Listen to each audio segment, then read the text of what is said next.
자, 유방암 수술 얘기해 볼 텐데요. 유방암 수술은 종류가 있겠죠? 암이 뭐 좀 크냐 작으냐에 따라 가지고. 일단은 암이 있다 그러면은 유방을 부분만 절제하는 그걸 이제 유방 보존술이라고 하거든요. 그래서 전체 유방의 모양을 유지하면서 그 암이 있는 부분만 제거를 하는.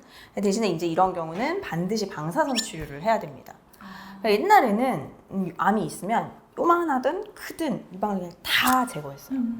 유두, 유륜까지 다 제거를 해서 그렇게 했는데 그렇게 했더니 너무 심리적으로 나중에 힘들고 합병증도 너무 많고 그래서 수술을 되도록 최소한 하자 이런 노력으로 이제 했는데 보존술 부분 절제를 하고 방사선을 쬐주니 치료의 성적이 비슷한 거죠. 그다음에 유방을 다 제거하는 전 절제술이 있습니다. 근데 전 절제술에도 아까 말씀드린 것처럼 피부도 제거하고 유두, 유륜도 다 제거하는 변형 분치적 유방 전 절제술이 있고요.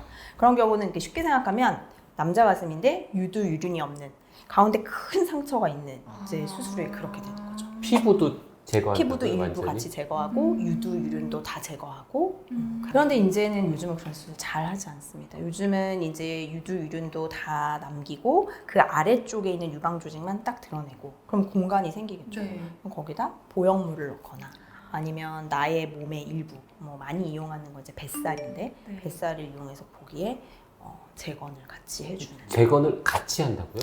한 번에? 네. 한꺼번에 하는 경우도 있고 할 수도 그래요? 있고 나중에 할 수도 있습니다. 근데 이제 아무래도 수술을 할 때 한 번에 마취했을 때 다 하고자 하는 이제 니즈들이 좀 더 많아지기 때문에 그렇고 이제 뭐 또 재발률이 너무 높은 진행성 유방암인 경우에는 우선적으로 수술하고 치료 다 하고 그 다음에 일단 급성 재발 시기가 어느 정도 지난 다음에 지연적으로 재건술을 하는 경우도 있습니다. 근데 상당히 추세는 유방암 수술하면서 같이 재건을 해주는 게 요즘은 많이 추세가. 재건을 즉시 할 경우에 자기 조직 뭐 뱃살 이용하는 거하고 보형물 이용하는 거하고 장단점은 없어요. 장단점이 확연하게 있습니다. 자기 살을 이용하는 경우는 거의 영구적이죠. 그리고 훨씬 자연스럽고 여기 생각해 보시면 한쪽만 내가 유방을 다 제거한 다음에 자기 조직으로 재건을 했어요. 나이가 들면 이제 탄력이 점점 줄어들 거고 그러면 네. 자기 조직으로 한 경우는 비슷하게 늙어가거든요. 아, 근데 만약 한쪽만 보형물을 넣었다 그러면 이쪽은 안 늙는데 이쪽은 점점 그래서 이제 비대칭이 점점 생기죠. 네. 그래서 이제 그런 게 좀 단점일 수 있고 대신에 수술 시간이 어마어마하게 차이가 납니다. 그러니까 자기 살을 이용할 때는 이걸 그냥 떼서 여기에 탁 넣는다고 붓는 게 아니고 혈관을 눌러줘야 되거든요. 수술 시간이 거의 성형외과 수술만 한 7시간 최소. 그러니까 보형물은 수술은 안 되죠. 금방 보형물은 이제 한두 시간 정도만 추가하면 되는 네. 거고. 그래서 굉장히 그 차이점이 있고요. 그 다음에 자기 살을 이용할 때는 이 뗀 쪽에 상처가 크게 남겠죠. 뱃살이 너무 없는 사람은 못 할 수도 네, 있나요? 그렇습니다. 뱃살이 너무 없는 경우는 또 못 할 수 있고요. 자기 조직을 데려가면 말씀하신 대로 일단 기본적으로는 생착 확률이나 이런 것들이 쉽진 않을 거고 살아야 되는데 그다음에 일단 데려다 놓으면 얘네들이 어쨌건 조직이 재구성은 될 거지 않습니까?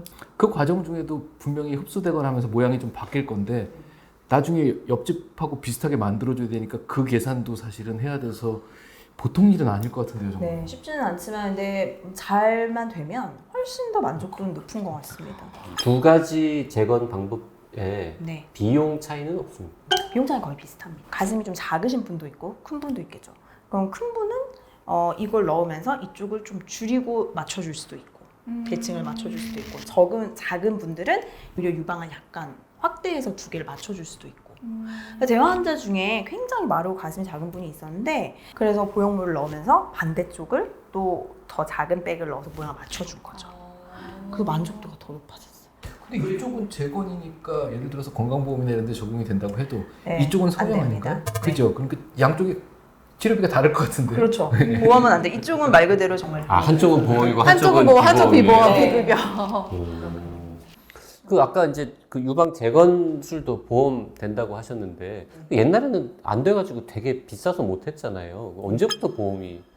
최근 한 3, 4년 됐고요. 저희 이제 외과에서 하는 암 수술 같은 경우는 5%만 환자가 이제 부담을 그렇죠. 하게 되어 있습니다. 근데 유방 재건 같은 경우는 50% 아, 50%만 네, 돼요. 50%만 환자 부담, 나머지 나라에서. 그것도 된 지 얼마 안 된다, 3, 4년. 그럼 그동안에 유방암 수술을 하셨던 분들은 굉장히 심리적으로 트라우마가 많이 생겼을 것 그렇죠. 같아요. 암도 힘든데 돈도 많이 들고. 그 한 10년 전에 절제 수술을 해서 유방이 없는 상태로 사셨어요. 근데 그분이 지금 재건 수술을 한다 해도 할 수 도움이 있어요? 됩니다. 네. 그건 수술도 다행이다. 가능하고 보험도 되고. 네. 근데 이제 전절제를 다 한 다음에 추후에 할 때에는 유방이 이렇게 이제 풀lok한데 잘라내고 판판하게 딱 붙여놨어요. 근데 거기에 갑자기 보형물 넣을 수가 피부가 없죠. 묻어요. 그렇죠. 그래서 피부를 늘리는 작업을 먼저 해야 됩니다. 아, 피부 늘리는 작업도 할 네, 수가 그래서 있어요? 익스펜더라 그래서 피부를 조금씩 늘려가면서 한 번에 확 넣으면 또 피부가 늘어나질 않으니까 조금씩 넣어가면서 피부를 늘린 다음 그 다음 이제 재건을 해야 되는 거죠. 아, 그러면 피부 늘리는 기간은 어느 정도나 걸려요? 그거는 이제 환자의 뭐 크기, 그 다음에 피부가 늘어난 정도에 따라 모니터링을 하면서 결정을 하게 되고요. 물론 자가 조직을 이용할 경우는 그럴 필요는 없겠죠. 피부랑 같이. 자, 오늘 이대목동병원의 우주연 교수님하고 네, 유방암 수술 관련해서 네. 유방암 수술보다 재건 수술에 대한 얘기를 더 많이 한 것 같습니다만 건강보험 50%라도 되니까 참 다행인 것 같습니다.